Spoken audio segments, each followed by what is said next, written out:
Hey everyone, welcome back to Crypto Cash. Thanks again for joining me here. Hope you're having a great day. Quick look again here at ICP, double checking a couple of key factors here. The charts are pretty messy, folks. There's no other way around it. Trading this coin right now is very, very choppy. So I hope you're taking my advice, low leverage or low position sizing, and making sure that you're just being careful with trading this coin right now. Quick congrats to our community members for a nice profitable weekend. Bake 20% in 2 days, HBAR, 4 days, 69% in Bitcoin. All targets achieved from 57,700 to 65K, 65% in roughly, we could round up and say 5 trading days. So it's been a good week for us here, of course. Let's double check the back-end data and kind of see what's going on.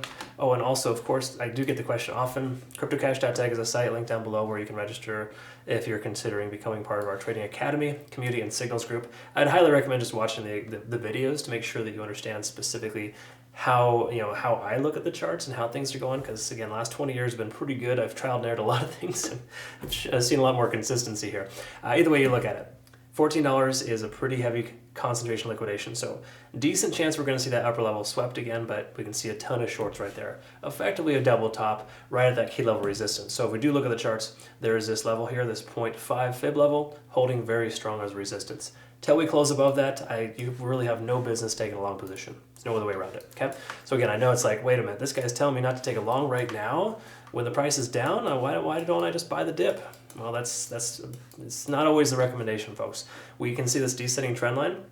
Still haven't broken free from it yet, okay? So again, even though smaller time frames kind of reflect we're seeing a bullish backtest, it's not confirmed, not a guaranteed. One thing that is guaranteed is this range-bound activity between low 13s and upper 13s, basically to say $13 to $14. Heavy concentration of volume there. That's a point of control. Again, until we can cleanly close above $14, in my personal opinion, I think we have no business taking along. Take a look at this here. We can see we're still under 50 on the RSI. Money flow index is fairly low. We may see that pivot or that bounce here. When MFI gets really low like this, around 20, it's common for the price to respond positively. However, that's not a reason to take a trade, because we can see here MACD, stochastic RSI, they're both trying to swing up here, showing us we might have that shift in momentum. But we look at the charts, folks, we're still underneath the 20-day and the 100-day SMA. Okay, that's not a good sign. We're well below all moving averages minus the 200. So truth is, it's mostly just a constellation here, letting us know that we're not out of the woods yet. We're also running fairly below the 200-day SMA on the 4-hour, not a good sign. Kind of squeezing in here as well with hypothetically, with Bollinger Bands, we'd see the price. The price is due to correct itself soon, right? We're stuck in a range, and that's generally how Bollinger Bands work. When you get range bound, you break free from that range, see a bullish backtest. That's what we're looking for.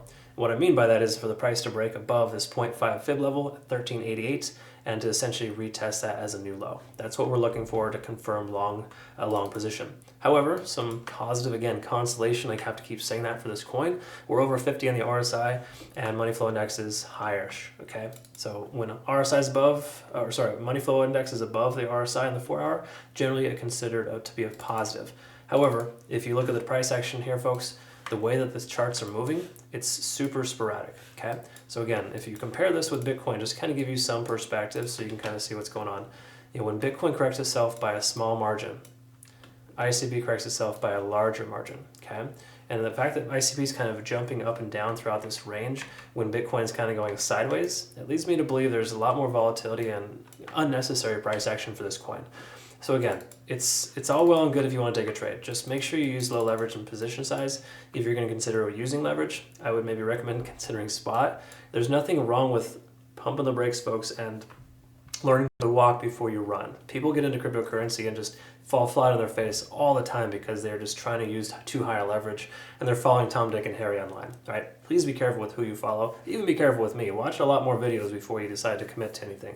But I can tell you that patience is important, and in this case here, we don't really have any strong confirming factors. Last but not least, Ichimoku Cloud. We're within the cloud, generally construed as a no trade zone.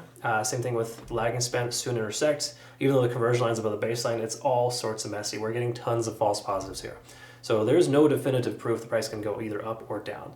The only positive thing we have here is that we're breaking free from this descending trend line, which is all well and good, but we're also getting rejected by a lot of moving averages, and we're stuck in this point of control until we break free from it. There's no point in taking a trade, okay? So again, until we break below $13 soundly and or above $14 soundly, there's really no reason to consider a trade in either direction. We're range bound, and unless you like trading this kind of chop, I would consider waiting a little bit longer. Hope you learned something today, folks. Thanks again so much for watching. Comment below, like, subscribe, and follow if you could, please. Deeply appreciate that. If you want to join our awesome signals, and more importantly, watch my Trading University videos, link down below for that. I would recommend, of course, trading Bitunix as well. It's an exchange we use as a community. Awesome rewards. Use my link to register, and of course, no KYC or VPN for these guys. They're excellent. Thanks again so much for watching, folks. We'll see you in the next one. Have yourself a great rest of the day. Thank you so much.